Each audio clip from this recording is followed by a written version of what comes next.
Hi, everyone! We I did love that it! theme music. It's so good.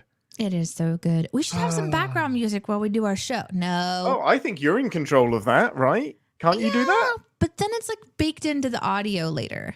Do you know what I mean? Oh, yeah, that's a good point. That might be yeah. I mean, are you recording from your board or in Audition?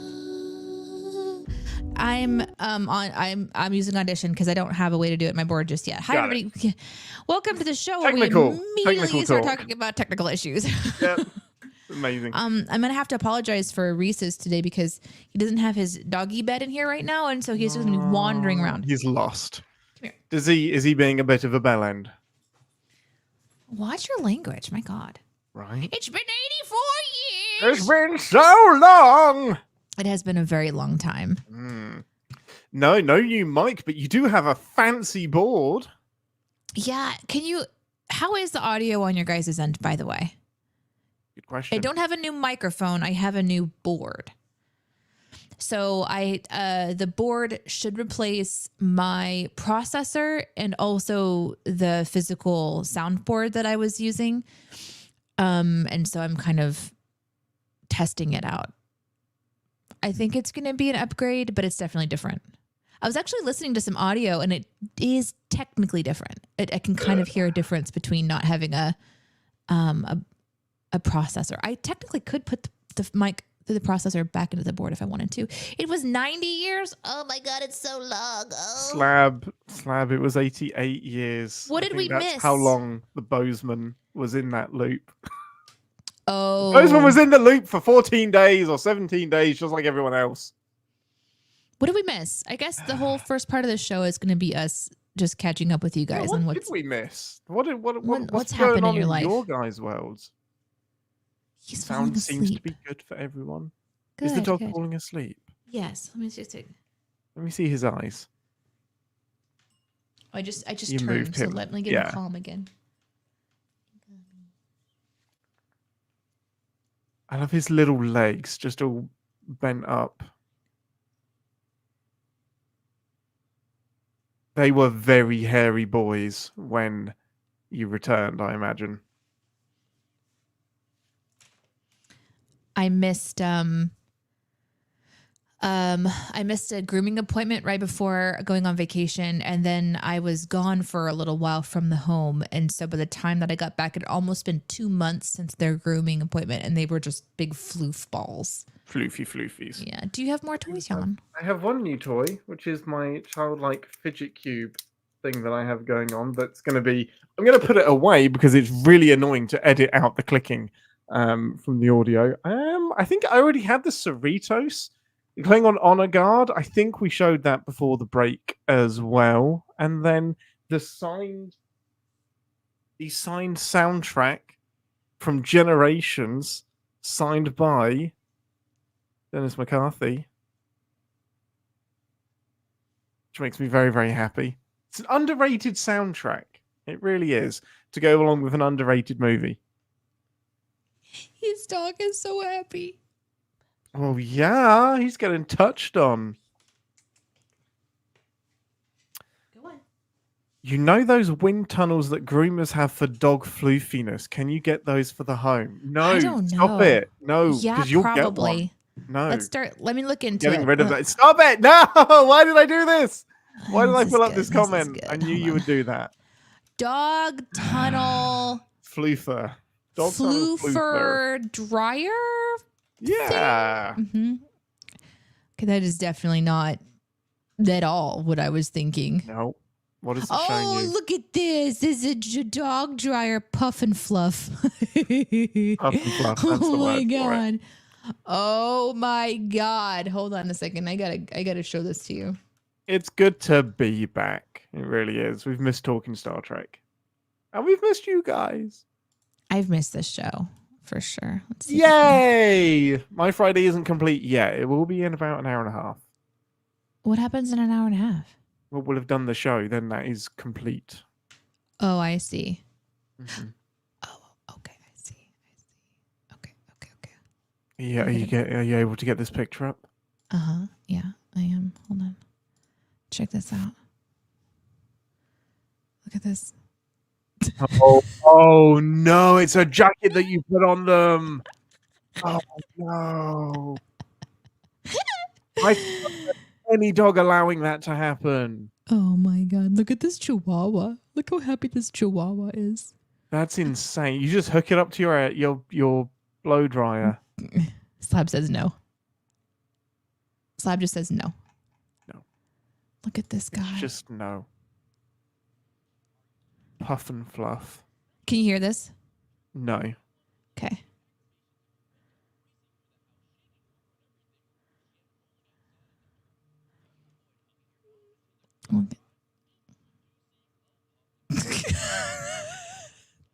The dog's like, get this off me. I will bite you. That dog has been drugged. That's a thing, you know. So obviously, first you got to wash the dog, and then you put it. You coax them into those holes. Put it into these little holes here.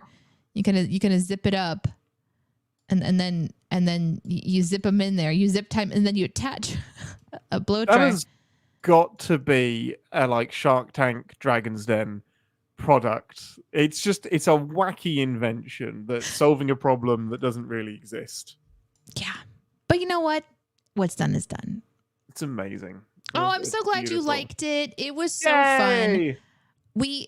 The cool part of it for me was that Aaron had the idea to do a crossover episode, and we've been wanting to do some kind of a crossover episode for a while. So it was a great opportunity. It was like kind of perfect timing, really. And we all got on a call together and came up with this outline of all of the different things we could talk about. It was really fun. It was like a brainstorming session between passionate people. 3-page document of shit that we touched on maybe 10% of it. It's amazing. Yeah. We could do an entire series on it. When he said that his episodes are usually 15 to 20 minutes long, we were like, I was like, oh, we're going to break your format. I'm very sorry. Well, he could have done a bite-sized segment, but it would have just been the chaos. Don't know how. Yeah. Yeah. It would have been like a couple of lines from everyone, and then just so much would have been edited. But I think he released almost the full version like we did. So yeah, that could have been like 10 weeks worth of content for him if he just released it in chunks. Is your back wall being TARDIS blue a coincidence or on purpose? Oh, interesting. It's a coincidence. The reason for it is that I had blue paint left over. And it makes for a nice contrast against the ships. However, I've just noticed that 2 things are missing there and there. And can you remember why, Danae? Yeah, I sure do. Yeah, you can. During a recent visit, there were batteries that were needed, I think. Yep. So I think you took some out of stuff and put them in other things. Yep, sure did. Hello, you trekking people. It's been a minute. Hope we are doing really well. Or at least I can speak for myself. I'm doing great. I'm doing terrible. No, I'm doing great. It was really, really fun to do the crossover episode. It reminded me of how much I want to reread Lord of the Rings, and then pairing it with Lord of the Rings, where it's 5 pages at a time, seems like it could be more my pace, because I can't just sit down. Oh my goodness. Yeah. I used to be able to sit down for hours and hours and absorb books. Of course, that's not how you do it. You actually read them. You don't just get to absorb them. Yeah, I don't know. Some people would like, obviously Harry Potter was a huge thing when I was in high school. And I remember one of my friends would just read the latest book, and it was like the 6th or 7th one or something, and just read it in an afternoon. And I'm like, that's weeks of material for me. Yeah. Like, are you skim reading? Like, no, I used to read an entire book in one day. Just sit down and read it. But I don't have time anymore. Turns out when you're a parent, like, there's a lot to do. I'll get busy. It's busyness. Lots of business. Oh, why did I have blue paint in the first place? Well, because there was another part of my room that was my house that was painted blue. So downstairs, I have like a feature wall that's painted blue, but I had enough left over to also do that. But is the undertone here, was it specifically TARDIS blue when you got it originally? Oh, interesting. No, that's a bit darker. I like blue, and I wanted to pick like a rich color for the living room, so I went with blue, and blue was quite fashionable 5 years ago. In the field of internal decorating where I was Yes. tangentially working. Sci-Fi Brony, you have the very same thought that we did when we were doing our intro earlier. We started the podcast recording, wondering if we were going to have a few that are going to trickle over from the crossover episode. That'd be so cool. Hi, Link.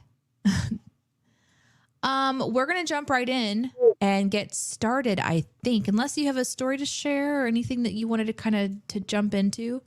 Oh my goodness. I mean, we could be here all day with stories. There's one that I had. Have you seen any of the Olympics? Some of the Olympics, yes. Did you see the pole vaulter that missed out on scoring points because of his penis?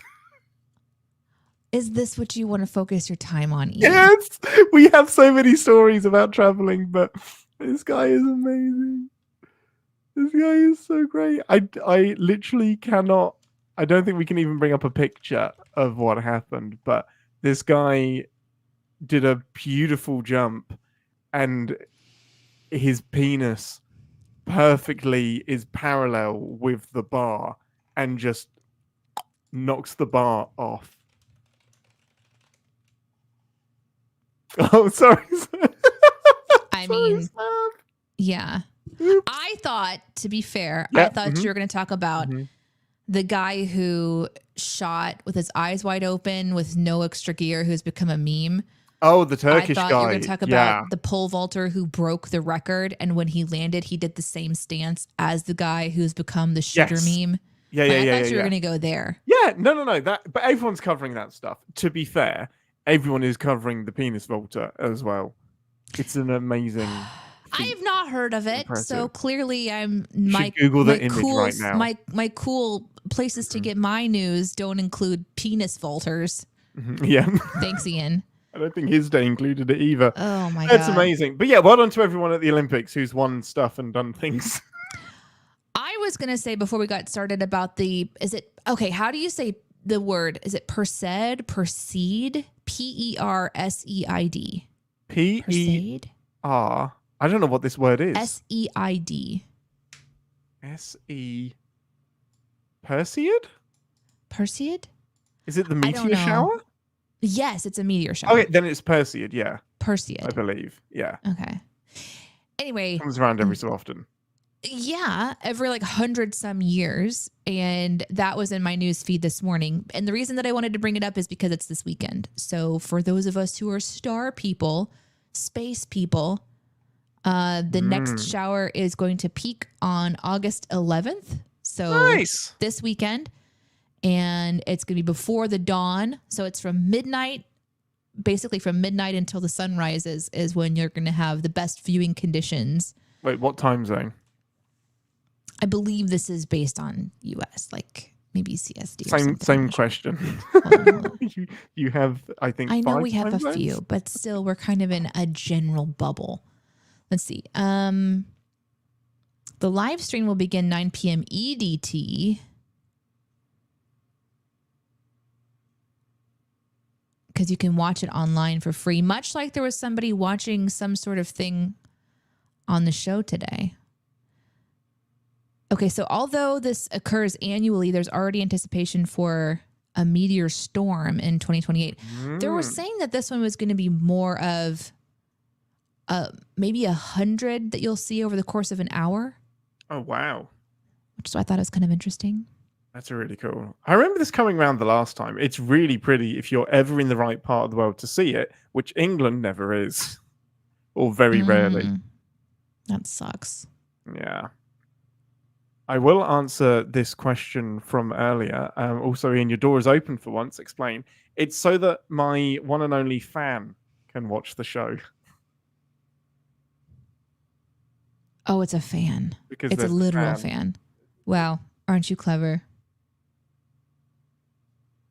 The actual answer is I just accidentally left it open, but I couldn't let that one go. Okay, you can see this best in the northern hemisphere and down to the mid-southern latitudes. And all you need to catch the show is darkness. Imagine that. Someplace comfortable to sit and have patience.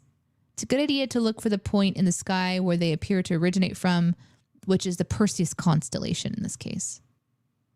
Which is why it was named that, is because it looks like it's coming from that constellation. Perseids, yeah, that makes sense. Well, I love that. We should do this every week. We should do like a little what's going on in the sky near Danae segment So every week. you say that, I actually save science nerdy stuff thinking that maybe I'll remember to talk about it, and then I get on the show and I start talking to the live show and I completely forget all about it. I do the same. I have an entire list, and top of the list just happened to be penis pole vaulter. Shut up. It's one of the rare ones my that I God, actually got to. shut up. It is! Along with my Generations cap, which won't fit because headphones. This is my lovely. This is my Whoopi. This is my Picard jacket. My personal Twitch is a bit quiet. There's always a chance that I'll be able to start streaming again, but I don't have an exact plan in place to talk about. I'm a little bit like it's just difficult. Like I get so excited because I'm like, okay, I have a plan. Everybody's on board for watching Iris because obviously I have to take care of my kid.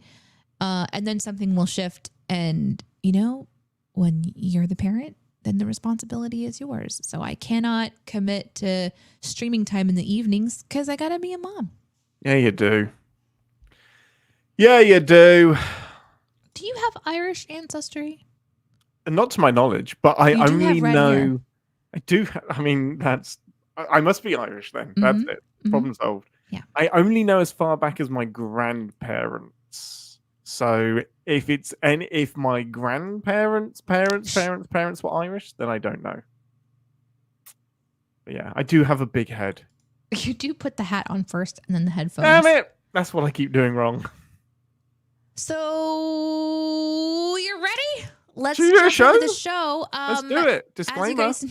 As you guys might remember, we are streaming live for the middle portion of our podcast, Captain's Pod. And so during the actual recording part, we stopped talking directly to the chat so that we can get the audio for the podcast and edit that all together for you to release on our podcasts every Wednesday into your podcast feed. You can catch the show early on Sin Club.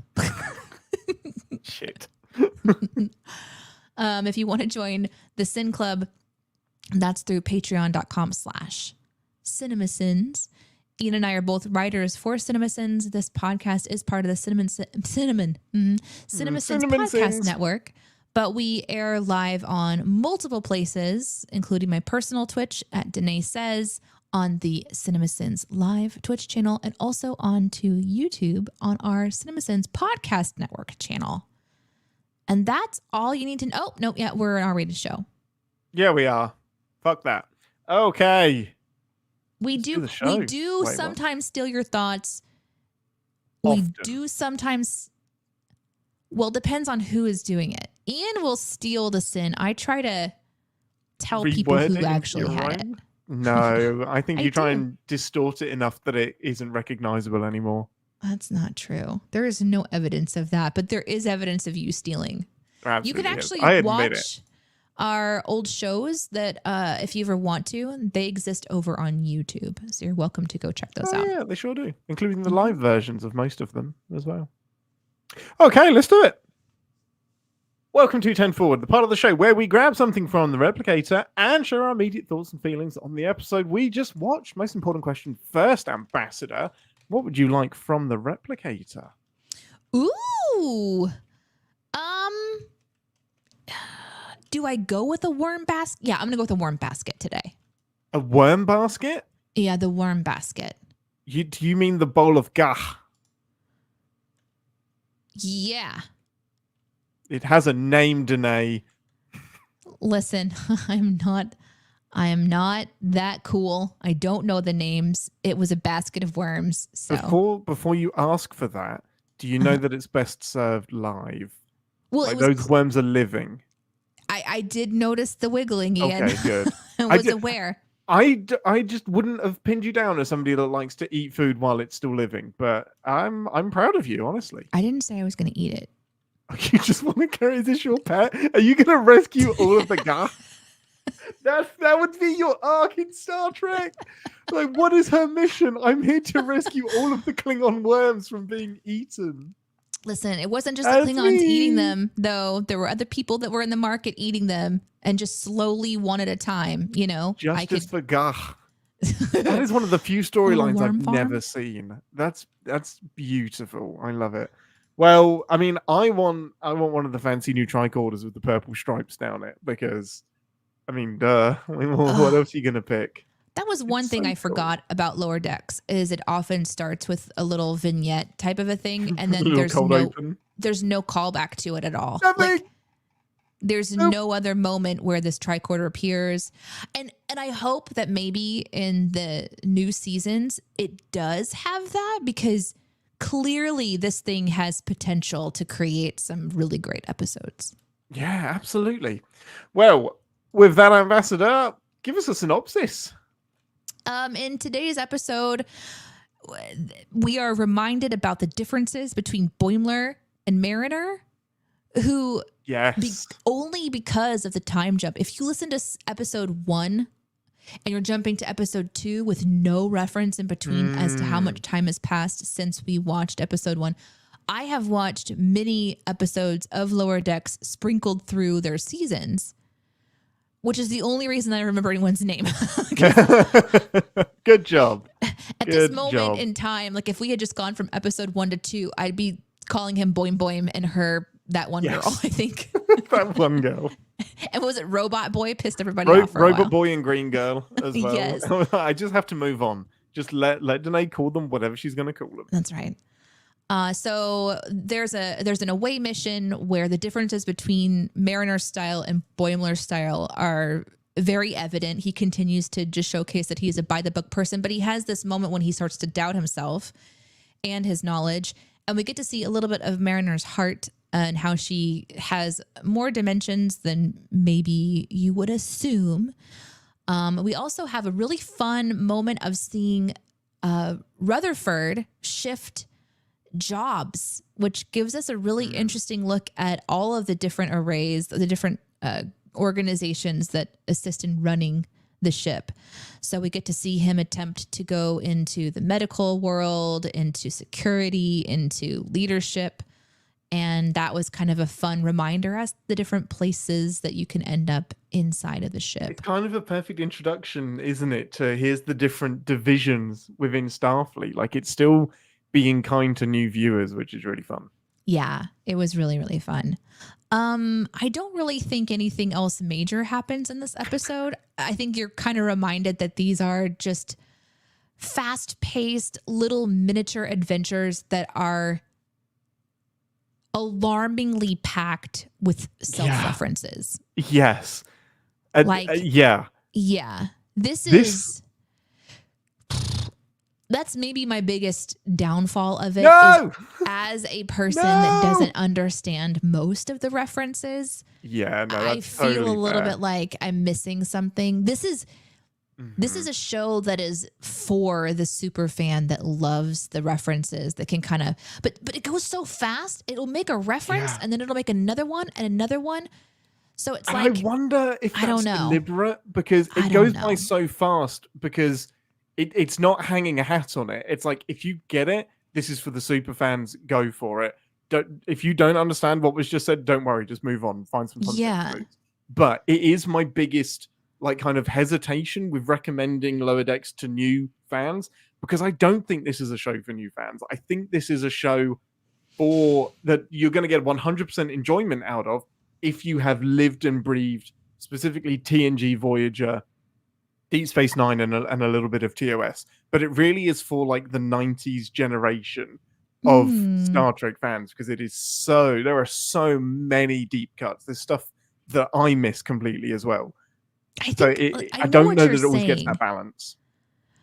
It's definitely not balanced for a new viewer. Like, if you want to watch and you want to really fall in love, I think you start with Strange New Worlds. But I think, like, there is something about this show that is delightful. It's a bit like standing in front of a Star Trek fire hose and then coming out on the other side of it going like, I think I had fun. I think you can absolutely still have fun. Yeah. But there's like a lot of water that's left over. That's just like, I don't know what that was though. And I'm just there with buckets, just absorbing all of it. Like, I love it so much. I want to watch it at like 0.75 speed to catch all of the references. Do you like buffets? Yes, I do. I don't. Okay. Yeah. So I feel like this is a buffet type of a show where if you enjoy knowing everything or tasting everything or really making the best of that trip to the buffet, you might be overwhelmed with a show like this because there's so much. But if you can go to a buffet and just take one pass and be happy, then I think this could be a really fun experience. Like, I can go to a buffet and make one pass and never go back because I can't eat that much. Oh, I totally get it. Yeah, so I totally get it. This might be too much. I can't eat that much, but it makes for an interesting, and I'm kind of excited to get into it because I feel like throughout this season of Captain's Pod, you're going to have a whole bunch of references to talk about. And so my goal, I think, needs to be to write down shit. It's like, was that something? Yeah. Was that something? Because then maybe you can kind of be like, oh, this is why this is interesting. You know what I mean? But we'll see with the notes if I've already got that or not. We'll see. Yeah, it's like I said, it's one of my critiques of Lower Decks, but I also don't know that it's an entirely fair critique because it does feel like very much a love letter to the fans as well. Which is why it's so interesting to watch it with you, because if you're having a good time with it, then I think it's really succeeding because you're not going to get those super duper deep references. But at the crux of this episode, I love the theme behind this one because it really does have a theme of finding your place and also the advantages and disadvantages of book learning and studying versus real life experience. So Boimler is the one that went through high school, went through college, probably got a master's degree, knows everything factual about the world that he lives in. And Mariner's the one that went straight into the job market, went straight in to get some life experience, did 3 years of traveling, and then the pluses and minuses that come with that. I think the episode is probably showing more of the pluses that come with Mariner's real world experiences. But I love that she also throws Boimler a bone as at the end as well, trying to give him a bit of a win. Yes, she really does. She shows a part of herself that I really appreciate and I'm working at, which is not giving a fuck about what anyone thinks. To sit at the bar and be mocked by every single person and laughed at, knowing that wasn't the truth. I don't know if I could have done that. I don't know. I couldn't. I don't want to like slam his smug face into it. Like, I wonder if she was ready for the level of gloating that he does, because he's an absolute dick at the end of this episode. He is. He's like a big child. And this is the part of a show that's really interesting is when it telegraphs what it wants the relationships to be like. We know that they have a truly deep relationship, like a friendship or care for each other, because I do not believe for a second that Mariner would have done that for just anybody. Yeah. But that's interesting because we haven't got there yet. Like, they have only just met. So I was still trying to dig into why is Mariner doing this for Boimler. And I think there's just like there's this kindred spirit that she almost has with him of like, oh, you're what I could have been. You're the path that I could have taken if I was more by the book. And he's also like 90% of the people that she meets as well. Like, I don't think she can blame him for being the way that he is, because that's kind of most of Starfleet. And she's right. They do need the Boimlers. Like, if you had an entire Starfleet filled with Mariners, it would be absolute chaos. And I think she acknowledges that she is the exception and the Boimlers are the ones that kind of keep the ship running.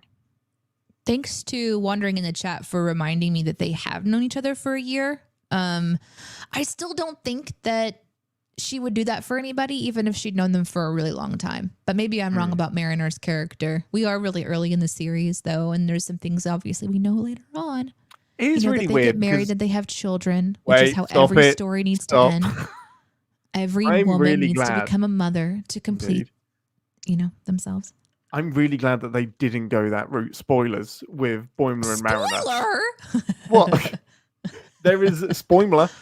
There's no like real romance between them. It's always been very platonic, which I really like. I really like that about it. Let's get into like what happens in this episode that we really enjoyed, and it kicks off Yeah. with such a strong hit. Oh, it's so fun. Mariner should be in prison, right? Oh, straight away, yeah. She is fucking batshit crazy. This woman needs to be observed by a professional for a while. She straight up tackles a sentient being and attempts to imprison it, and through sheer force and fear makes it destroy part of itself to give her a couple of wishes. Hey, it doesn't have to, and it is quite threatening. It does threaten to kill them if they don't subjugate themselves before it. So I think she's eventually right for the wrong reason. Well, she's right for the wrong reasons because she tackled it before knowing, but was actually right. She did, and You're Tendi correct. was obviously and most importantly concerned. Yeah, understandably. Are you sure we should be doing this? And then it crackles with energy, and Mariner says that she has the right to do what she does. But that's, I don't know, this part of her personnel, I don't mind the chaos, like just running sort of willy-nilly. The show sets the stage of, is a Mariner aware of what she's doing before she does it, or is she super impulsive? And I think it gets to play with that a lot, because it seems like she is the kind of person who looks at something, assesses what's going on, makes a call of what is going to be the best decision to make, and then runs into it without telling anybody the plan. And I think I remember this sort of being her general character. Yeah, let's go. We have a plan. It's attack. Let's do it. Let's not talk about it too much. And then everybody else catches up. But in the case of doing something so extreme as to essentially killing something slowly. Yep. But is that a problem, or is it that I enjoyed it? That's the problem. Yes, is the answer to that. I think that's very clearly a yes is the problem. It's so funny. That moment when he just goes and like poops out the little crystal. Yeah. And he's just a tiny little thing left. What I love about it, obviously, is that it's such a TNG trope callback. If we don't know like how to end the episode or what the monster of the week is going to be, make it a ball of light. Like there's 4 or 5 times where this happens, and a ball of light will enter the ship, or the creature that we're talking about will turn into a ball of light and then leave the ship. So it's Lower Decks saying, I'm here, this is what the show is doing. Like I was ready for the entire episode to be about the ball of light, because that's what TNG does. But it kind of this is when it firmly said to me, we're going to be a bit of a reference fest, and then we're gonna move on from it. But you guys know what we're talking about when we do this. You kind of forget that is what Lower Decks is all about, is those references. It's in the show, it's in the background. Yeah, there's so much to kind of dig into. Before we move on to anything else, I do want to say I really enjoyed the voice acting of that ball of light. It's so great. It was so fun. Subjugate yourself before me. It was amazing. Oh, goodness. Then they transition and they're in the next little room. And this is when Boimler is like bragging about his mission that he gets to work with the General Corrin, the Klingon warrior person. Yeah. And one of the things I love immediately is that we get to see the bottom of the shoe has the Delta symbol on it. The Delta and the line. Good. I don't know that it's in episode 1. I have this vague memory of people going crazy when episode 2 came out, because the boots are great and they deliberately show off the sole of the boot. Yes. And I want those boots so much. I think everybody does. They're so great. What I will say, and I know I no, save it for the sins, Ian. Save it for the sins. I was going to talk about the noodles on the but I can wait. The noodles on the panel. Oh, later on. I can wait. We're not in the sin section. What are you doing? Nope, stop it, Ian. It's going to keep popping up because it bugs me so much. Quit it. But again, like if with the Mariner, when they're talking about the Klingon ambassador, it's straight into reference fest there as well because she's talking about maybe it's because all Klingon names sound the same. They all have apostrophes.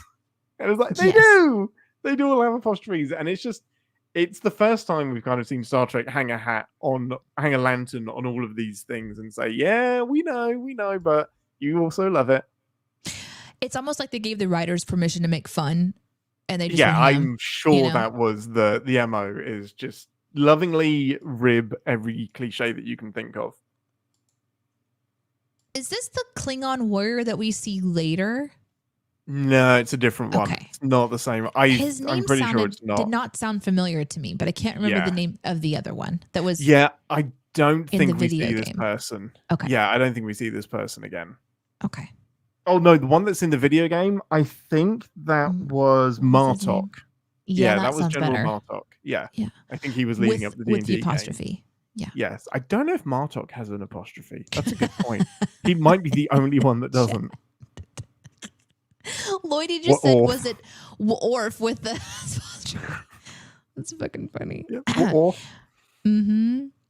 Then we go into seeing Tendi and Rutherford together. And this is I think if I was to watch this as a brand new person, the perfect episode to exemplify how obsessed Rutherford is with engineering. Because he pops out of this duct that he'd spend a week inside of. And he's so excited about having burned his hand from adjusting these panels and recalibrating everything. And he's so excited. And then Tendi is saying, you said you were going to watch this pulsar thing with me. And he just jumps to, I guess I have to quit my job then, which is insane to me, but whatever. The show's going to do what it's going to do. But he's in, I don't know if he's in love, but he's definitely a pleaser. Like he's a people pleaser for sure. Okay. He wants Tendi to be happy. But it like you said, it does serve the function that the episode needs it to, which is showing all of the different divisions. So it's really fun that he obviously goes to engineering and says, I'm going to change what I'm doing. And they're all just like, good for you. You can go and change divisions. Like that really surprised me. I thought the drama was going to be that he pisses off everyone on the ship as he keeps moving around. But everyone's so supportive of him changing fields immediately. I kind of love it. Yeah, and it's a nice little bookend because he finds out that he's very good at security since he can kind of put himself in autopilot and turn into this warrior person. Yep. And I want to get to those montages. Like we should go through each montage because they're delightful. They're so fun. The bookend being that when he leaves security to go back to engineering, the animators telegraph it by like zooming in, darkening the screen, and making the music really terrifying. Yep. And then the shift out, like it's exciting, congratulations, and good for you for pursuing what makes you passionate and happy. Yeah, that was a nice unexpected moment. Mm-hmm. And then Rutherford goes, "Aw, bears." Bears. So silly. Aww, I love it so much. My favorite montage might be when he's gone into the command division, which is the first division that I think he tries with Commander Ransom. And he goes straight into the simulation. There are so many great one-liners in there. Oh no, not the children. Oh my God. All of the children just get jettisoned into space. One of my questions for you here is that, I mean, are these all based on existing show, like episodes from TNG or something? Because it definitely seemed like it was a they do something called, oh, you should have done the Janeway, and then he goes and he goes, let's do the Janeway, and they say, are you sure? And immediately children are being jettisoned out of what is that about? That has to be a reference to something. No, it's not. The Janeway maneuver is a reference, but I don't know that we find out in this episode. It's been a while. I think it comes back later, and they actually do tell us what the Janeway maneuver is. But that, as far as I know, like the kids being jettisoned was just, wow, you're so bad at this. The worst possible outcome happened, Like it was only the children that were jettisoned from the kindergarten. Like that's it. Yeah. That And it probably escalated. yeah. And Captain Handsome was very Not the excited about children. that. But Yeah. it starts off with 105% casualty rate. It's so funny. It's like, how did I kill more crew members than are on board? It was incredible. I loved it so much. So funny. I think the part that I would assume anyone would appreciate as far as humor is concerned is that it starts off in almost both, I think it was in both different scenarios, that the crew is happy and clean, and then within something happens and they're all bloodied. It's just instant. Oh yeah, it's like that one like kind of bump happens and the helmsperson is just covered in blood. It's amazing. Yeah.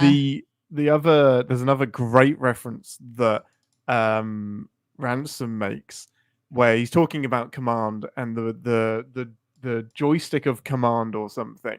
Oh, and yes. I was giddy with that because that's a reference to Star Trek Insurrection. Because, and you know, we send like Riker says the manual steering column and the joystick that pops up.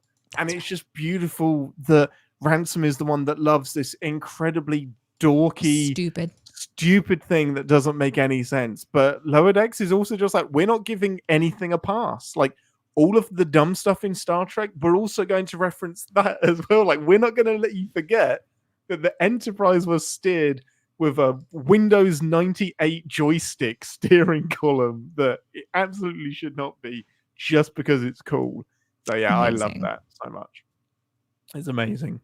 What other ones did they do with Rutherford? We'll just do them out of order. So there was the command one, and then there was medical. Medical. It's so great. Again, this might be my favorite. I might like the B plot more than I like the A plot.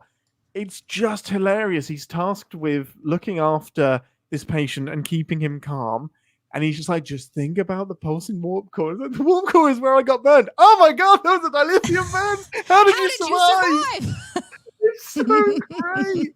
His delivery is so like genuine shock. It's like, how are you still alive? Oh my God. Kills me. That humor. It's so great. It's so good. So I know this is going to go back just like a little bit because I'm going through my notes to try to find these like kind of moments since it's out of order than my notes are. So I just got to the one where it says employee Janeway protocol. So it was not a maneuver; it was a protocol. Okay, so fair enough. I don't know what that one is. I still don't know what it is. Mm-hmm.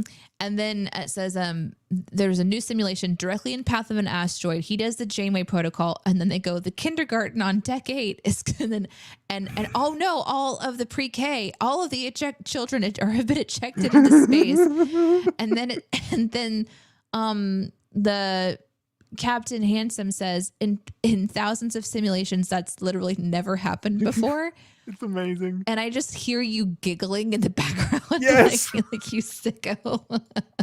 That's just never happened before. And Rutherford's just like, oh, the kids. He's just traumatized. TNG isn't going to do that. Like, TNG isn't going, and Lower Decks is where you can get away with it. And also, it's a simulation. But this is the first time that we've had an all-out comedy show, and it is a comedy. Like it's so fun. I love this show so much. It's so crazy too because we go from what should be a simulation. They shouldn't put anybody that's brand new to command at the helm, but then they don't have a simulation for him going into the medical thing. Yes, and I think that's meant to be part of like the wacky personality of the doctor. Just get on with it. Yeah. Okay. So your job is to just distract him. And he's like, I'm here to distract you from what's going on over here. Over here. Yep. It's only a 14% chance of death. 22%. Mm-hmm. The final montage is him going against the Borg, which was such a treat. Oh, yes. For security. Yes. For episode 2 to deliver a ton of Borg. And I think I remember the Borg being in the trailer. Smorgasbord. Ian. Smorgasbord. It's perfect. It's so good. It made me laugh. I love hard. Like it has this it's very clearly an Upgrade reference. So Upgrade is a sci-fi action movie from uh 2013, something around there. And I love this movie so much. And basically, the main character can do all of these fighting moves because a program kicks in and takes over. And a lot of the camera angles and a lot of the shots that are used in Upgrade are in this sequence as well. So it has to be an homage to Upgrade. It's such a fun scene to see him just like kicking all of the Borg, and it's okay because it's a holodeck, so you get rid of it. But again, it's Also, the first time that you're seeing animated Borg as well, which is so fun. it's a fun moment to see Rutherford's character because you're curious about this robotic part of him. Yeah. And clearly his brain kind of just goes into autopilot and his body kicks over. So there's also questions as a new viewer that I would have about his abilities. And then there's this very strange moment where, so then the security officer comes over and he's like, this is amazing. I built the simulation to give people a sense of failure right out of the gate. Great idea. Just break them down. Yeah. But you succeeded and you were meant for security. In the name of the prophets, you're a natural warrior, Yes. I think is what he says.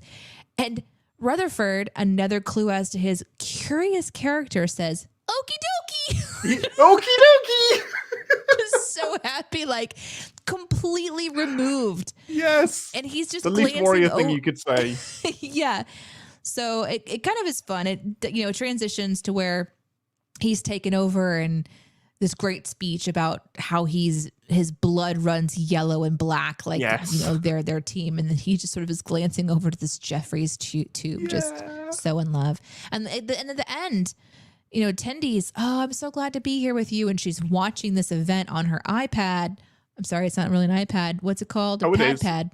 It's a pad, and pad. the iPads are called iPads because of the pad. Okay, watching Personal on the pad. access delivery display, personal device? access display device, something like that. And he's not even looking. He's looking at the panel like, yeah, this is amazing. I love that ending. What a quirky character. We have just an absolute obsession and love of his work to the point of just cluelessness in a way. But I know people like that. I know people that get really into their jobs like that. Yeah, absolutely. Like, you need all of those people to be good at their jobs at every level. I love how this B plot ties into the A plot. Like, I've been given shit, understandably, in previous episodes of the pod, where I've been frustrated that the B plots have nothing to do with the A plot. And I like there to be a theme that ties them both together. And the theme is finding your place in a lot of ways and accepting who you are not naturally necessarily, but who you found yourself to be happy with. And Rutherford is happy to be an engineer. Boimler is still trying to work out how he can be happy being who he is. Yeah. And Mariner is very much, I gotta find a way to care more, because at the minute I don't care at all. But also relationally, like Tendy, for example, in this episode, decides that she can just watch it from her pad, which was an option all along. I think that Rutherford missed, because she knows that her friend is obsessed with work. And I think there's balance to be found everywhere. And I don't think that we should ever strive to have full balance in life, because I kind of think that that's an unobtainable goal. Yeah, absolutely. So I like that I'm not getting the impression from this episode that it's saying like, oh, your obsession with work is ruining your friendships, because this episode said your obsession with what you're passionate about, other people can respect that and then change their expectations to spend time with you. Yeah. And I really appreciate that, because I think that oftentimes I've watched it like, oh, if you want to have friendships and you want to have relationships, you have to sacrifice, and you can't do these things. And if it would be different, I think, if Rutherford, and maybe he does have an unhealthy relationship with his work or his passions, but this episode is more just showing his joy in it. Like he's really found the thing he loves. He's found the thing that he loves to do. So you would hope then that in a healthy environment of friendship or relationship or whatever, that those around you can recognize that you've discovered a passion, and they're not going to demand that you make unnecessary sacrifices for their comforts. Rutherford showed that he was willing to go to extremes to find out if he could get a position that would allow him to spend time for the people that he cares about. And he came to the conclusion he wasn't going to be happy. Yeah, it's not going to work. And I think Tendi gets a pass because I know I flubbed earlier. Mariner and Boimler have known each other for a year. It just doesn't feel like that in this episode. But Tendi is brand new to the ship. She has just joined. So you could say that like it's a bit harsh that Tendi allows him to change careers, but Tendi doesn't know Rutherford. Like Tendi doesn't know him yet. So it's like, oh, hey, if you want to change careers, then you go for it. Like, I'm not going to stop you. But in season 5, I think Tendi would be like, you're not going to stop being an engineer. Are you crazy? Like, what are you doing? So it's the perfect time to do it. Yeah, that's a great point, that there's a development that can happen and we're still at the very beginnings of it. Thanks to Sci-Fi Brony for pointing out that in episode 1, I was calling him Robotford, which I love. Let's shift over to Boimler and Mariner since we're talking about them. They have quite the adventure to get to. This started off, it made me so comfortable because I was a little bit hesitant when I started Lower Decks because Picard is very, very different. You mean Discovery, Picard the show? Picard the show is very, very different. Discovery is very, very different. When we have Boimler jumping on, we get the Klingon in his uniform with a batleth. Mariner jumps on him. They do the blood wine stuff. I'm just like, oh, this feels so comfortable because I'm seeing Klingon shit happen, and it's just such a big old warm hug to. It's so interesting that Mariner. We talk about Boimler being the Star Trek nerd, but Mariner is living it. Like, she is the Star Trek nerd as well. She knows all of these Klingon rituals. She's got a blood pact with this Klingon. She's living the Star Trek life that I want to live as well. So I love the introduction of Corin so much, and just the shenanigans, the adventure that they go on together is so fun. To have a character like Mariner that is a huge fan and very good at what she does, but actively sabotaging is fascinating. What a fun dynamic to write. These are not one-dimensional animated characters. And I think like sometimes on an animated show, you can almost, I don't know. I feel like sometimes I lose something because the expressions are so flat. Yeah. I mean, obviously we've got eyebrows, we've got squinting eyes, we've got a mouth, we've got these ways that we're seeing expression. But there's a dimension that I think I sort of check off. But when you really stop to think about it, Mariner is a maniac doing things. She should be in prison. Right. And her arc, as we see later on, is this struggle with why the self-saboteur. Yeah. And you can see it straight away. And I love that they lean really hard into it. So I imagine it would be something like, okay, so Mariner, so Boimler thinks that he's got this great position. He's going to be the person that's taking this Klingon, this important person down to this place for this peace talk. Mariner is going to interrupt that by usurping and coming in and actually taking charge. Yeah. And someone's job is to go, okay, that's great, but how can we show that she is a maniac? And they're like, okay, we're going to have her eat noodles on, you know what I mean? Yeah. We're going to put her feet up on it and do the most triggering thing possible. She has to be disrespectful.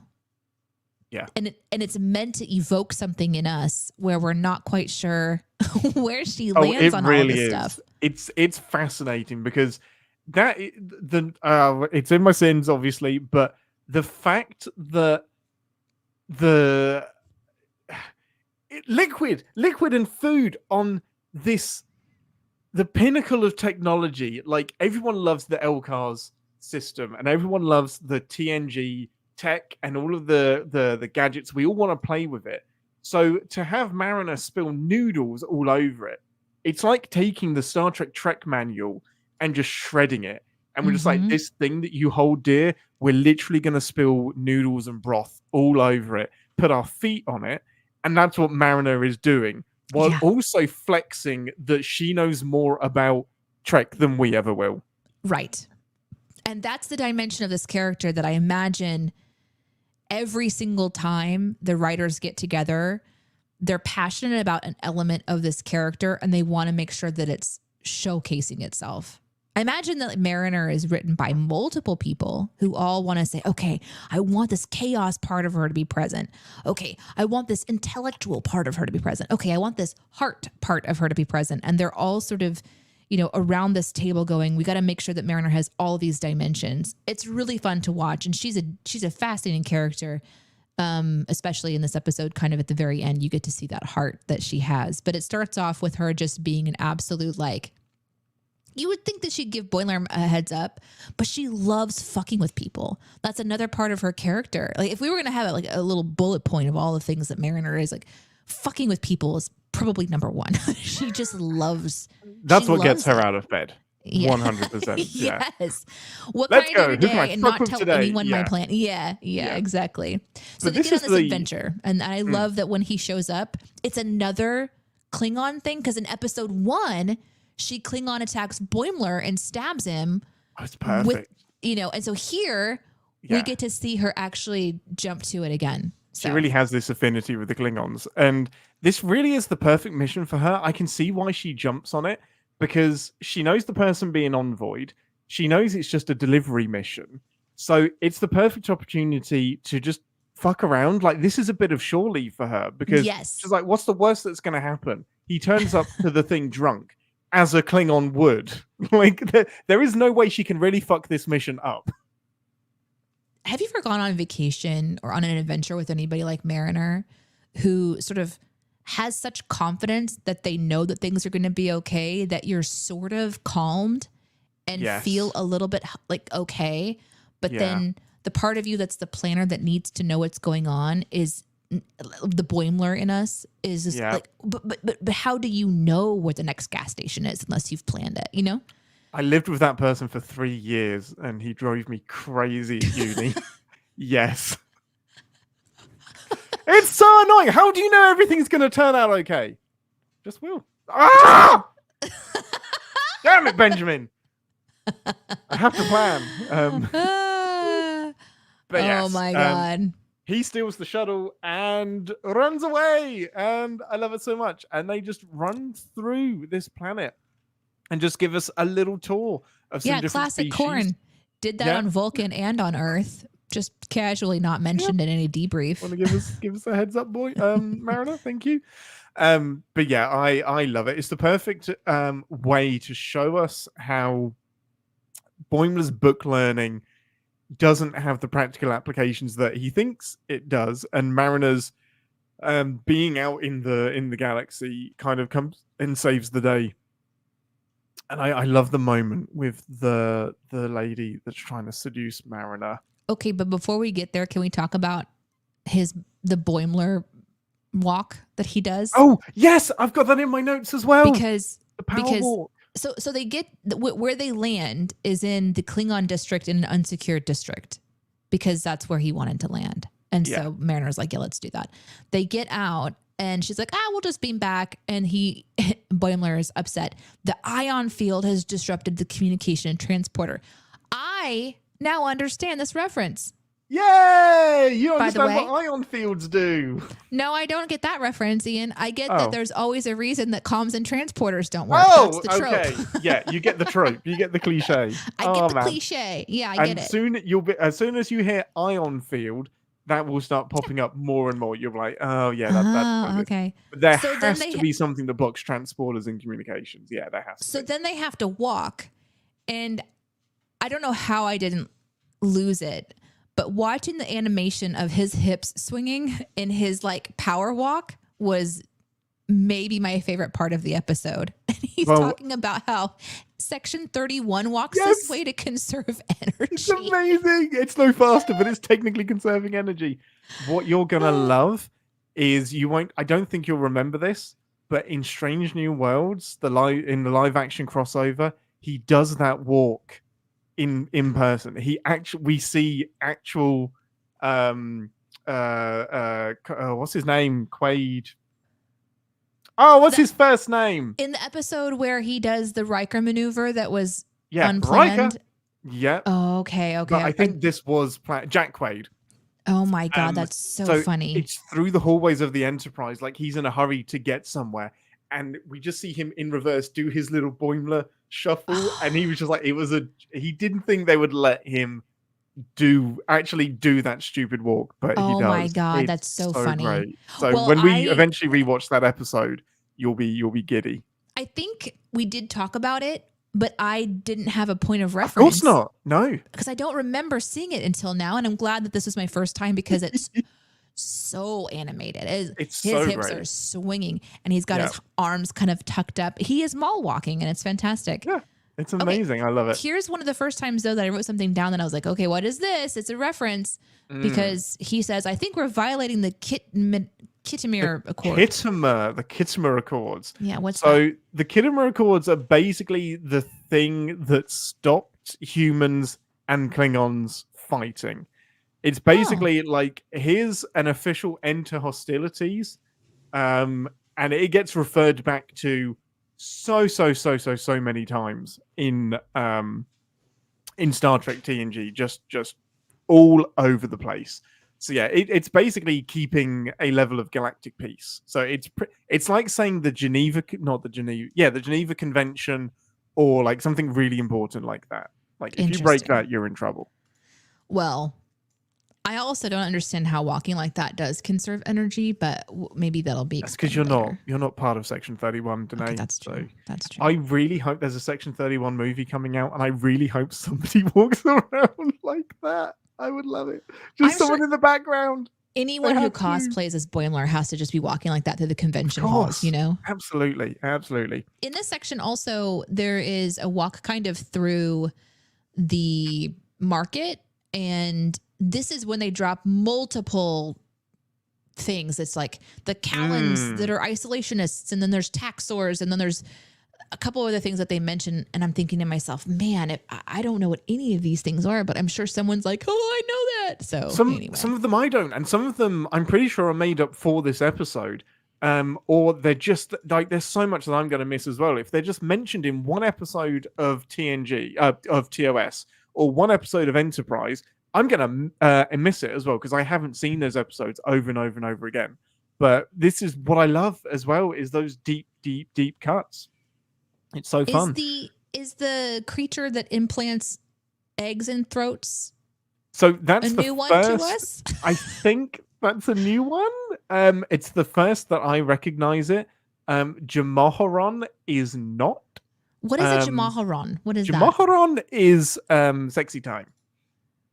Between who? Anybody. Oh, so it's like a descriptive. Is it a specific sexy time act? Yeah, or is it just like a general kind of like umbrella? Do you remember when? So we watched The Captain's Holiday, and this is when Picard is tricked into going to Risa, and Riker gives him the Horgon. Oh, that book thingy? No, the statue while he's reading the book. Yeah, it's essentially like when you go to a restaurant. Have you ever been to the Forrest Gump restaurant? No, the Bubba Gump Shrimp. There's a Bubba Gump Shrimp restaurant, and it's Forrest Gump themed. Yeah. And on your table is a little thing, and it has a green and a red paddle, and on it says "Go Forrest Go" and "Stop Forrest Stop." If you don't need your waiter, you have the "Go Forrest Go" on, but if you need your waiter to stop, you put the red panel. You put the red one up. Got it. So it's kind of like reminding me of what you're talking about in a way. Yeah, it's a similar thing, but it's like "Go Forrest Go," like I'm not interested. Yeah. But "Stop Forrest Stop," come over and sit on me, baby. Basically, because the lady comes up to Picard and is like, "You are seeking Jamaharon?" And he's just like, "What?" Okay. And then she eyeballs the Horgon, and yeah, it's basically you're down to doodah, is the insinuation. So it's hilarious that she's shouting out, "This person wants Jamaharon. I know his dirty mind." Basically, this kid wants to fuck. I love that Mariner sprays him with the hose. Oh, that's it's so great. Autobog or something like that.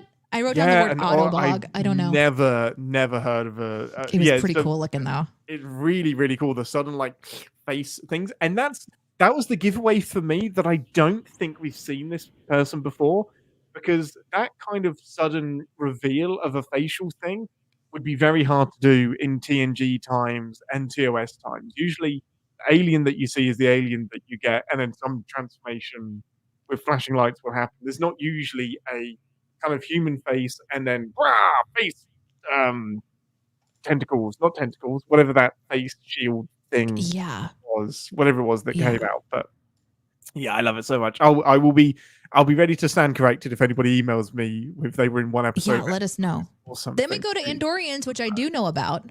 Yeah, you do. Yeah, the Andorians with the little antennas. Although you haven't seen much of them. I think they've just popped up. Where would you have seen them? Maybe they've popped up in an episode of TOS we did, but I don't think Strange so. New Worlds. Oh, yeah. Well, to be fair, yeah, but Hema isn't an Andorian. This is a huge spoiler. So, like, there's a character that I love. You know? Yeah. He's not Andorian. He's not Andorian. No, okay. he's just an blue. Enar. Yeah, Oh, he is from the same planet as the Andorians, though. I've seen an Andorian. Well, they look exactly the same. I've seen an Andorian somewhere, and I don't know where I would have seen it first. Anyway, I recognize the Andorian. Yeah, they're one of like the OG Star Trek aliens as well, because they pop up in TOS, and they are a founding member of the Federation. They're in Enterprise a lot as well, but you haven't seen Enterprise yet. Didn't we? What was it in Discovery? There is a. Was there an Andorian in Discovery? Because I mean, I have a very. There is an Andorian in Discovery, but I don't think they're in an episode that you've seen. Okay. Well, they kind of go through the. I don't know. Yeah. Anyway. They're a Trek staple, so I'm not surprised you recognize them. It was at this point, though, that Boimler really fucks up by just shooting somebody without having any idea what's going on. And this is where I'm glad that he got in trouble, because that was dumb. Yeah. That's heavily in my sins. That's the most out of character thing that I think I've ever seen Boimler do. It doesn't make sense. Like, go in there diplomacy first. You don't go in there phasers blaring next door to a peace conference. Like, yeah. I don't know on what planet Boimler thought that was the right course of action. That was very much the episode wanting some action and wanting some fight to happen. So it's probably the only bit that really stands out to me as weird. Is it plausible that Boimler was having such low sense of self because he had been messing everything up so badly that he just leapt to the wrong conclusion? I mean, it's possible. He needed to be like the hero. He's very gun shy, so it seems weird to literally go in a bunch of civilians, shooting your phaser off where you don't really have the authority to. So, yeah, and then of course Mariner has to save the day again by buying 5 rounds from stolen stolen stuff. Yeah, she stole the money. She stole the money from the taxor. Yeah. That kind of brings us to the conclusion that this is probably one of my favorite parts of the episode, other than the humor of Rutherford, is the fact that you get the stereotypical TNG Ferengi that is all human, you guy will take your things.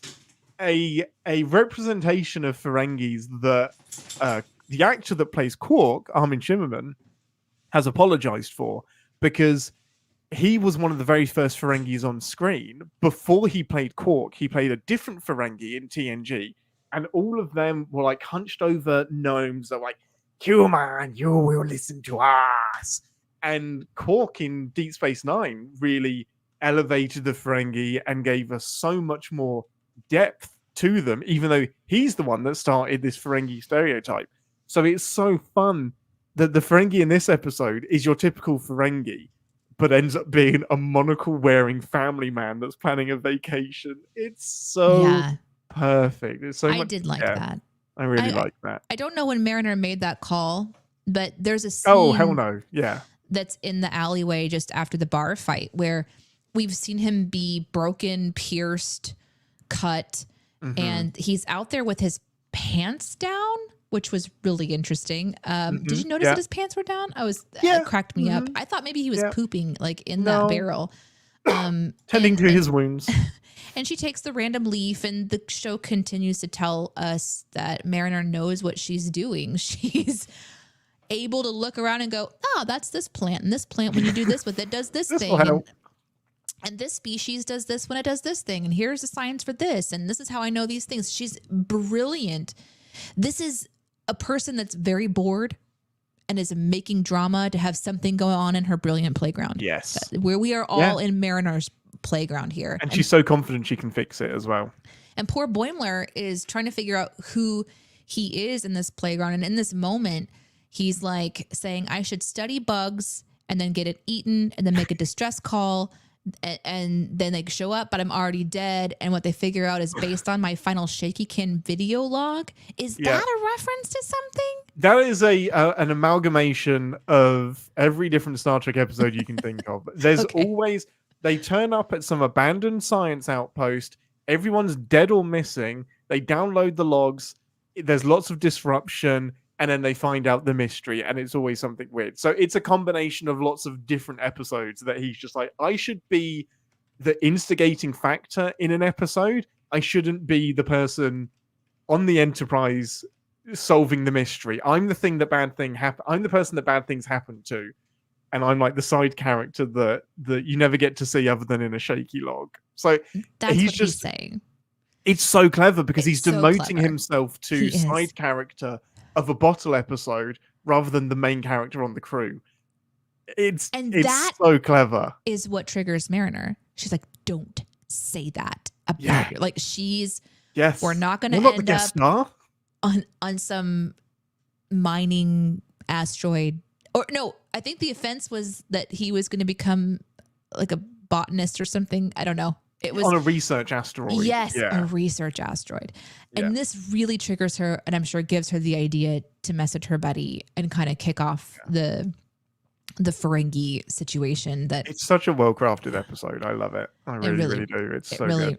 It really is. And I think I had this thought in this moment as well, that the voice actors, I really enjoy listening to how they deliver their lines, and Mariner is just chock full of character. So this animation does not work if you don't have somebody delivering the lines the way that they're delivering the lines. You really do need that pace. Something that stands out to me from the crossover is when Mariner is like, why is everyone talking so slowly? Like it's just that acknowledgement that animation is so different. Like it's so fast and like, it's so amazing to acknowledge that. So we might think for a split second that Mariner didn't know what a Ferengi was, but that didn't run off for me. There's an episode in the future where we get to see this Ferengi character, and I've seen that episode. Yes, I wondered if you'd remember him. Yeah. Yes, I did, and I thought this is an interesting setup. Because I was in on the joke, though, I appreciated the moment in the shuttle when they're heading back where Boimler is like, "This is a shuttle of silence. Like I'm not going to share your secret." And then a hard shift to him telling the story at the bar. That's so fun. What a dick. Well, I think we've just about covered everything. I love this episode. What would be your pips out of 4? Commander? I just made you a commander. That was weird. Hell yeah! Ambassador. Number 1. I mean, just because there's a Blast Shield song, it's going to get 4 for me on this one. Blast Shield, Blast Shield. It's a Blast Shield. Here's why I'm going to give it 4. I think that in context of this being the second episode in the first season, this is a really strong hit. We got to see a adventure that had an away mission that goes wrong, that had a battle. There's just a clever kind of work through there. There's the twist of the Ferengi not being, the dumb human hating creature. But then also on the ship, we got to see a lot of the ship and the crew with Rutherford realizing who he is. So I think this is a solid episode to really set somebody up to feel like they're confident going into episode 3 for the rest of the season. So I really feel strongly. I like this one a lot. Completely agree. This is probably the most well-crafted episode of the entire show. Episode 1 very much introduces you to the characters. This episode introduces you to what Lower Decks is going to be. Like Yeah. this is what the show is going to be moving forward. I think it's so smart. I think it ticks those boxes. I was so comfortable after this episode because after episode 1, I was still like, okay, I'm not too sure what we're going for here. How are we Yeah. going to be the lower deckers? This one was like, oh, I know what we're doing here. And I was just on board throughout the rest of season 1. It's so much fun. I kind of wish we would do more of this and season 3 and season 4 where we have more of an on-running arc as such. That I want more of this for season 5. I want more of this like really punchy standalone stuff. But yeah, it's 4 pips from me. I don't know what else this episode could have done as the second episode of a new season. It's amazing. And I remember at the time thinking like when I was talking with people in the Star Trek Twitterverse at the time, we were all saying like this is probably the strongest first season of any Star Trek show ever. Now this was before Strange New Worlds had come out, but I think this is as strong or stronger than Strange New Worlds. Like as a debut season, like yeah, we're gonna get through it and we'll ask this question continuously. But this first season is so strong. It's so I fun. think one of the things I always feel the pacing, like we talk about, is a faster pacing, but I love it because it's trusting that the audience can handle the blast. Yes. You know, understanding we're going to put a lot in here. We're going to pack it in here and we're going to see what hits. I don't know if the pacing shifts too much as it goes on because I remember feeling this way when we were like watching different peppered episodes throughout the next few seasons. But yeah, it's good stuff. They trust their audience and that always feels really good. I like being trusted to absorb what I'm meant to absorb. You can always shut your brain off and just watch it. And then by the end of an episode on most shows, they usually tell you exactly what you're supposed to know. And if you missed it, they're going to do on the recap before the next episode. So you can shut your brain off. But this one has fun jokes, quick hits, a lot of information. So if you're engaged, you're getting a lot from it. Yeah. And we're talking mainly about like the verbal references.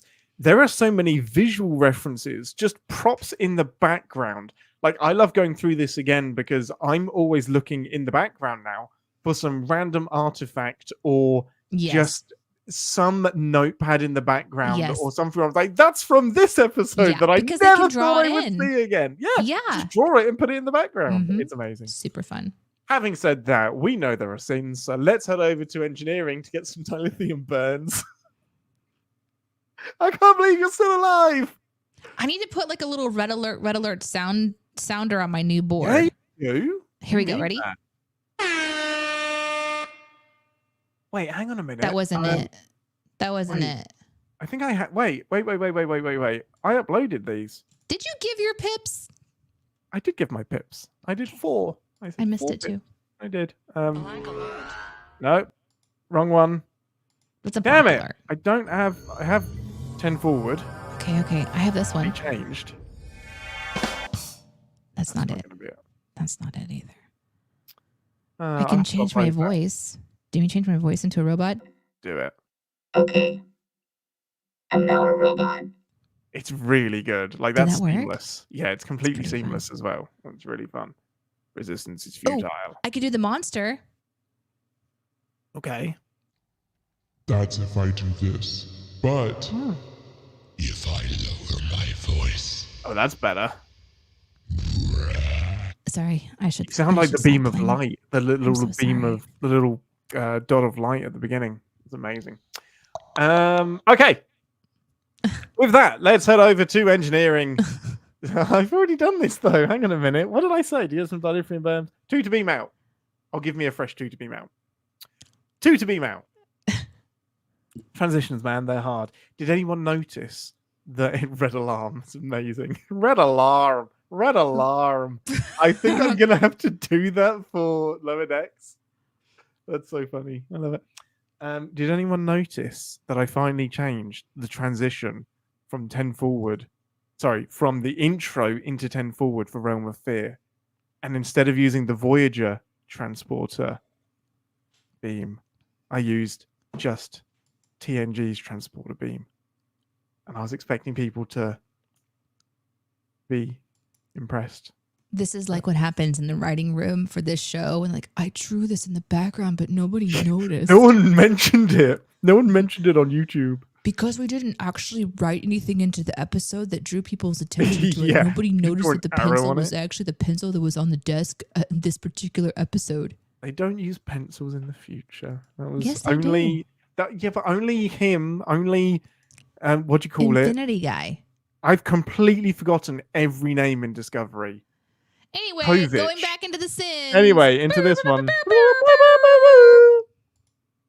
This is the part of the show where we re-engage our sin brains, remind ourselves that no TV show is without sin, even our beloved Star Trek. You go first, Ambassador. Okay, so the ball can go through the walls of the ship, but it can't go through the walls of the container. It's a special container that's designed to contain energy beings. Yes. That's not true because they were just all on that little cart. They weren't designed for that being. I think this one was. All right, well, if we're doing that with all the sins, prepare yourself for my bullshit explanations when you do yours. Oh, you're right. It is insanely convenient that they have the right container for to be able to contain the non-corporeal transdimensional spirit being thing.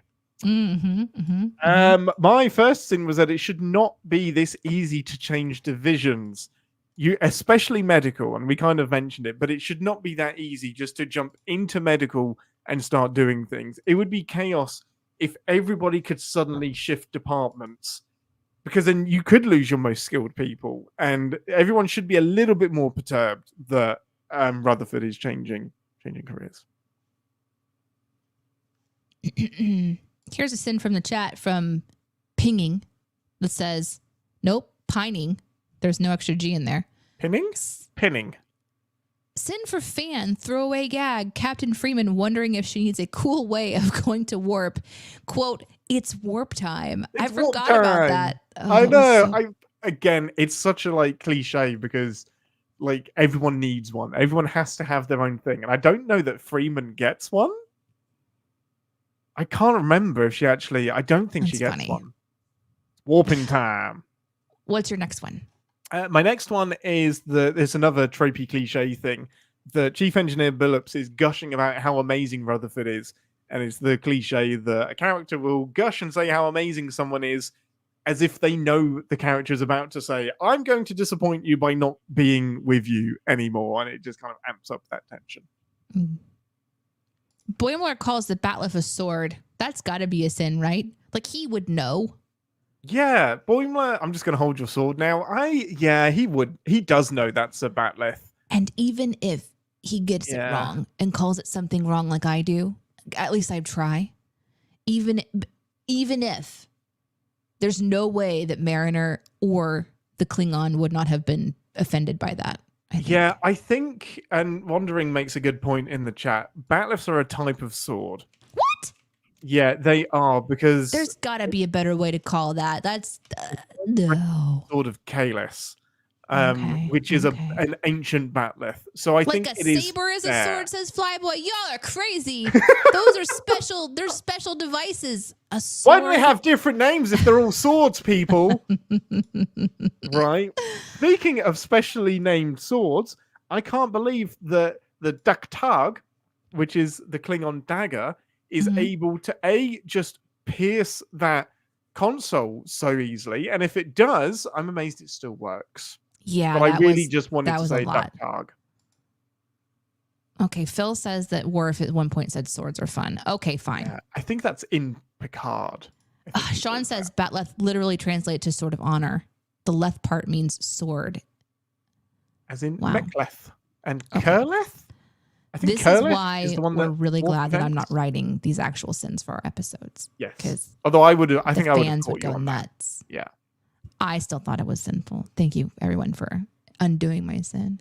It's a bit patronizing because he does belittle it. He's just like, "Oh, great, now I get to hold your sword." So I think You should that's be the honored spirit to of hold the that sin. sword, sir. Right? He should be honored. That's the sin. The next one that I have is when Boimler says, "Where did you get the flagons?" Don't they have Yes, replicators in the replicators on the shuttle? shuttles. Yes, they do. Now, maybe this is a very basic shuttle that doesn't have a replicator, but every shuttle that I've seen has a replicator. Now, it's This one always has offline those- as soon as they need it. It has those blast shields. It has I mean, blast if it's shields, gonna but it have doesn't- blast right? shields, mm-hmm. My sin is also how a blast shield is going to help you when the only thing that happens to shuttles is that they crash land on planets. Like then they are Ooh. rarely actually under attack. What they need is like inflatable bubbles around them that stop them from like crash landing. would be Here's a sin. one from Sci-Fi Brony at the top of the show that I pinned for later. Can't Mariner just get a tricorder from the replicator? But I think it. Yeah, no, you're right. No, I right? don't think so. I think there is a limit to what replicators can create. Like, Can it that's replicate a power cell? You need like an industrial replicator to do that kind of stuff, and they are things that exist. So when they're building colonies, they have these industrial replicators that are capable of like replicating bigger things. But I don't know about the complexities of a tricorder. Like, I think that has to be manufactured. Plus, even if they could, then we wouldn't need to see Mariner being such a bit to it. It's true. That's true. Okay. The other thing is, like, if you can replicate power cells, there's an energy crisis solving thing there. Like, the power that it takes to create a power cell, if that must be more energy than it takes to make the power cell, or Right. else you've got this infinite Correct. energy loop Yeah, creating. not So I don't good. think You're you right. can make more batteries. It's like you can't Okay. charge a battery by using more batteries. You can, you just won't get anything out of it. Yeah, I'm glad you brought up the flag and sin. Planet is conveniently covered by an ion field that blocks communications. We did that. Corin, this was a really confusing one for me. The bar person that is telling Boimler and Mariner where Corin has gone said that Corin went to the Andorian district to find stronger ale.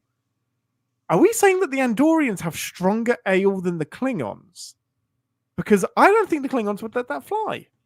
Klingon ale has got to be the strongest ale, right? I can't imagine he leaves he leaves the Yeah, what Klingon an district insult. saying, How dare "This they?" ale is pathetic. I'm going to the Andorians for better ale." Are you kidding me? Yeah, you're right about that. You would, even if it was true, a Klingon wouldn't admit it. Flyboy said that once Mariner realized that there was an interdimensional energy being, that she didn't report it to security. That's true. Well, and Tendi does say, shouldn't we report this to security? But she doesn't. And Mariner's just like, no, I I guess got this. It's just Mariner because she does that stuff all Just the time. Mariner. It bugged me that when Mariner was fixing Boimler's leg with the plant, he rubs it in and the juices and the leaf just disappear. Yeah. It just goes. It's just lazy it animation. heals his leg. Yeah, but it just disappears. Like, Yeah. is that part of it? That felt weird to me. Yeah, that's true. Yeah.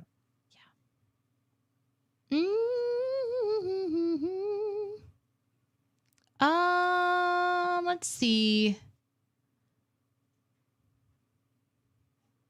Sin from Flyboy also was Boimler saying we're the same age.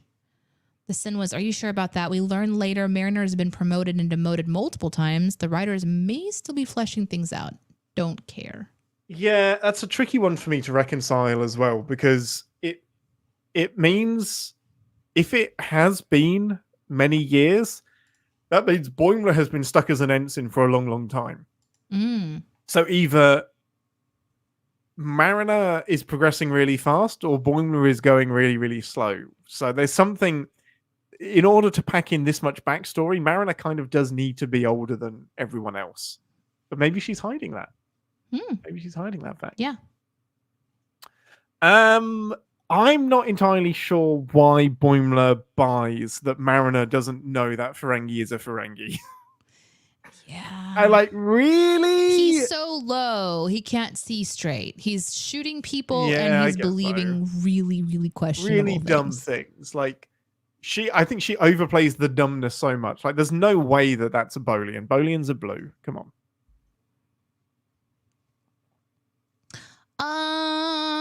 Sin from Wandering Ransom implies that command division means you're on the bridge and in command. Almost all officers in the command division don't actually do that. That's very true.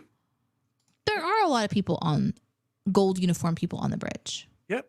It's very, very true. Science, Mhm. security, yeah. Command is very much. You do get some bridge time, but yeah, it's very much spread throughout the ship, which is very interesting. That's it for me. My last sin, I've just got to say it, is that it hurts to see all of the noodles on the panel. We already talked about that, Ian. Multiple times now. But it Okay. hurts. It's pressing all of the buttons, surely. Surely that liquid in the broth is pressing buttons that shouldn't be pressed. And how many noodles does she need to have? She has, I think, 3 cups. Like 3 cups of noodles that are just strewn about the place. And I don't know why she needs that many noodles and why she spilled them all. 3 cups Because in a bowl. she's actively trying to disrespect her space. She's throwing a temper tantrum. I don't like it, Danae. And also in the past, when I've brought up any kind of thing on a panel, I've been told that there's like technology is advanced. To allow for spills? Exactly. This is what I've been told. It's actually happening in the chat right now. You're being told. Surely in the 21st century, they figured out how to ramen-proof their controls. Yes, I suppose they probably It's still have. disrespectful. It's still disrespectful. There's probably like a lock keyboard setting Mhm. where everything is locked while I spill my noodles everywhere. There's a Mariner setting. Someone can just press a button and then just everything is Yeah. set. Everything gets locked down. That's Probably right. just put out of her reach. Mhm. Well, that was a lot of fun. How did it feel to dive back into Lower Decks? It's a great way to get started back on Captain's Pod. So I loved it. I loved it so much. Well, next week we're going to continue. We'll be doing episode 3, which is Temporal Edicts. We'll look forward to seeing you next week. If you have any emails, questions, or anything you want to share with the show, contact us, captainspod@cinemasins.com, and join us on the lovely CinemaSins Discord, discord.gg/cinemasins, where we have a lovely Captain's Pod channel. Talking about all things Star Trek, including spoilers about all of the new Star Trek that's coming up. There's going to be Strange New World Season 3, Lower Decks Season 5, Section 31. There's a Star Trek Academy TV show coming. There's also a sitcom Star Trek TV show coming that's going to be the first live-action comedy Star Trek show. And I have no idea what's happening with that. Everybody's on drugs. Amazing. Everyone in the Star Trek universe is on drugs, and I'm here for it. Because there's no way that there's an element of Starfleet that's not super fucking serious. Apparently, so it's gotta not we're be going to Starfleet. find it. I think it's going to be Starfleet adjacent. I think it's going to be. I don't know, but I'm here for Is it. it the college days? No, that's Starfleet Academy. That's going to be the Starfleet, the Academy show. Yeah, I'm ready to bend genres. Let's do it. It's amazing. But yes, until next week, I'm off to go violate the Kid McCall. Until next week, I'm Captain Ian, and I'm going to go violate the Kitchener Accords. And I'm asking you to supplicate yourself. I'm going to ask you to supplicate. Oh, let me do it with this. Yeah. Supplicate yourself. Oh, nice. Live long and Uh-huh. Podspur. That was amazing. I love it. Yeah, genuinely, there is going to be a Star Trek sitcom Oh my God. comedy type show. On Risa, the 24th century Yes! version of Love Island. Oh, Jesus, Lord God. That would be amazing. Let's do that. So it's a sex island. So it's kind of like, think it's it like is. Love Island, but like Star Trek version. I think it is about This rings a bell now. I think it is about managing a vacation spot, like all of the Okay. stuff that would go along with a Alpha Quadrant Federation hotspot, Where vacation STDs do not hotspot. exist any longer. I mean, everything's curable, right? It won't be on Starbase. Find 80. out next week. Is everything Amazing. curable? We will see. Oh, okay. Fatality. Oh, it's so good. I want the voice changer.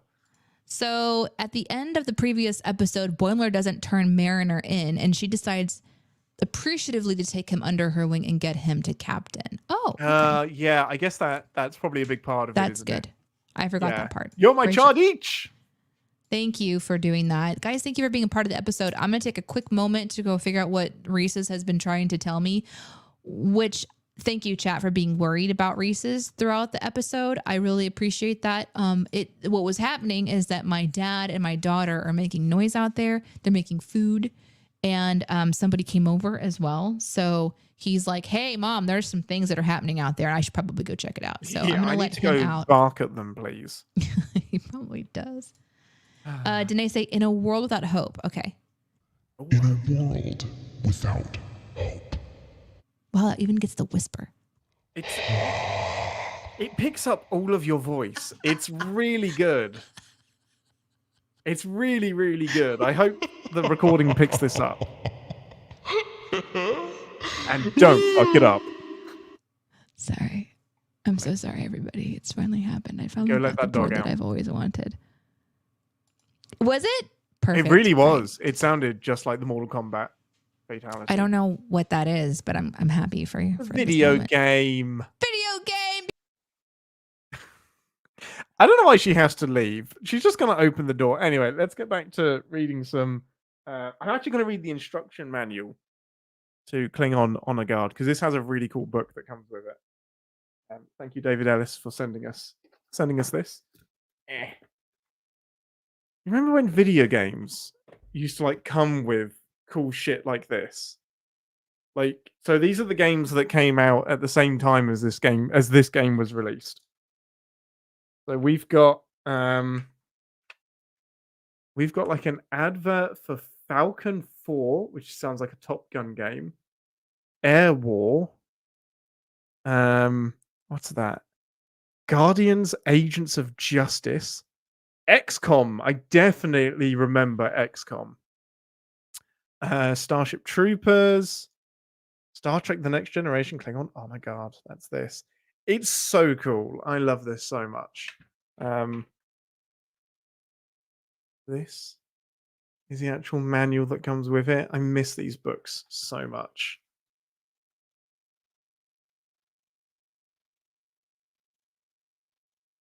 What is the Honor Guard? The Orville Batleth, the Honor Guard, has a long and glorious history. It is only because of your impressive fighting skills and the honor of your house and school that you have been chosen to join this elite group of warriors. Before you begin your training regimen, you should know the history of the organization you seek to serve. As the Emperor is the heart of the Empire and the defense forces are weapons in the Empire's hands, so the Honor Guard, so the Orville Batleth is its honor. Your first duty is to protect the High Council, preserving the honor of the Guard as you would your own and that of your house.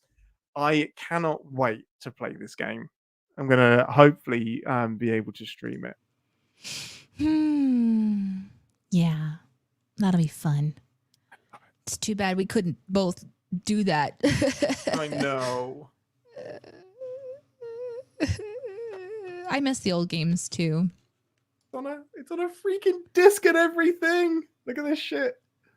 What did you think it was going to be in? I don't know. I just love it. Just all of the floppy disks? Yeah. Yeah, I think so much is digital now. I don't know why that was in my head. Sorry about that.